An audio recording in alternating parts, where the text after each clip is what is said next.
মানুহে খাবলৈ দি আহে বৰটোকোলা। সেই দাদাই খাব দিছে মাংস মাছৰ টুকুৰা খাই আছে। নমস্কাৰ, মই চিৰঞ্জীৱ। আকৌ এটা নতুন ভিডিঅ'লৈ আপোনালোকক স্বাগতম জনাইছোঁ। সেইটো চৰাই এটা ইয়াত আছে, ভয় খাইছে আৰু মানুহ ইমান ওচৰতে আছে।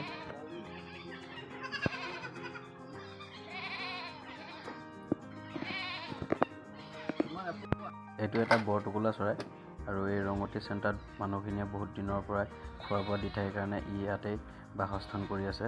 এইটো বৰটোকোলা বুলিয়ে নহয়, ইয়াত এই অঞ্চলত বহুত পশু পক্ষী আছে, জীৱ জন্তু আছে, যিবিলাক মানুহে বহুত মৰমেৰে ৰাখে আৰু কেতিয়াও মাৰিব নিদিয়ে, কাকো মাৰিব নিদিয়ে।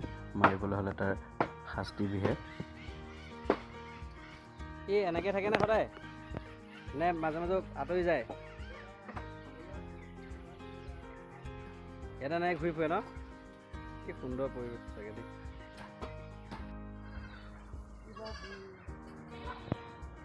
মানুহে খাবলৈ দি আহে বৰটোকোলা।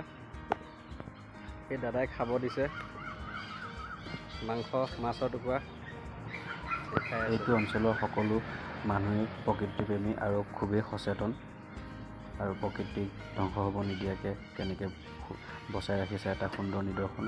মই সেইটো কাৰণে ভিডিঅ' বনালোঁ এইটোৰ ওপৰত। আমি মাংস আনিবৰ কাৰণে ৰঙতি চেণ্টাৰলৈ আহিছিলোঁ আৰু আহি পেলাই দেখা পালোঁ যে এটা বৰটোকোলা চৰাই খুব ধুনীয়াকৈ বিচৰণ কৰি আছে। সেইটো কাৰণে ভিডিঅ'টো বনালোঁ।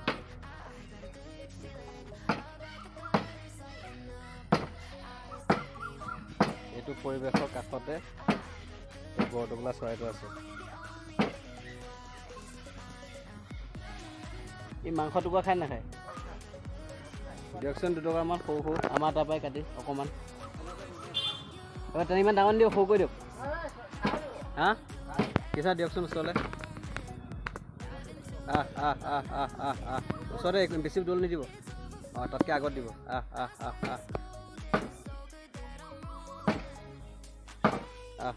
আমাৰ পিছলৈ গুচি যাওক। খালে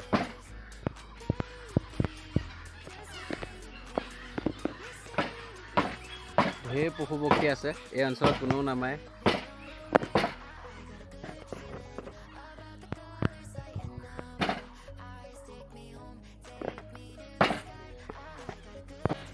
ৰঙতি চেণ্টাৰত আছে এই বৰটোকোলা চৰাইটো।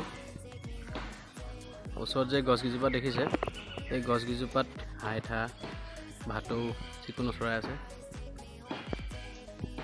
বৰটোকোলাটো আমি খাবলৈ দিলোঁ মাংস টুকুৰা মাছৰ টুকুৰা। আমি মাংস ল'ব আহিছিলোঁ, সি খুব ধুনীয়াকৈ খালে। এইটো অঞ্চলত কোনেও জীৱ জন্তু নামাৰে, মই ইয়াতে দেখুৱাই দিছোঁ। এইটো ৰঙমঞ্চৰ কাষত আছোঁ মই, ৰঙতি চেণ্টাৰত। তাৰ কাষতে বৰটোকোলা চৰাইটো আছে।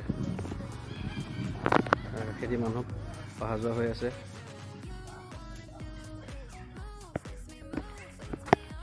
খুব ধুনীয়াকৈ ৰখি আছে।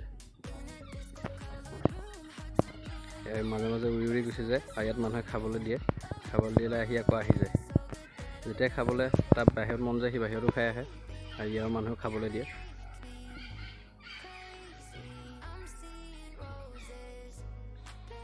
ৰঙতি অঞ্চলৰ সমূহ প্ৰকৃতিপ্ৰেমী ৰাইজলৈ আন্তৰিক কৃতজ্ঞতা জনাইছোঁ মোৰ ফালৰ পৰা। এনেকুৱা এটা সুন্দৰ নিদৰ্শন দাঙি দেখুৱাইছে আমাক। আমাৰ ওচৰৰে অঞ্চল এইটো, আৰু ইয়াত বহুত পশু পক্ষী আছে। বৰটোকোলা চৰাইটো বহুত বাঁহ লয় গছকেইজোপাত। আপোনালোকে কেতিয়াবা এফালে আহিলে চাব পাৰিব, আৰু অকণমান সময় দি চাই যাব পাৰিলে খুব ধুনীয়াকৈ জীৱ জন্তুবিলাক মুক্ত বিচৰণ কৰি থাকে।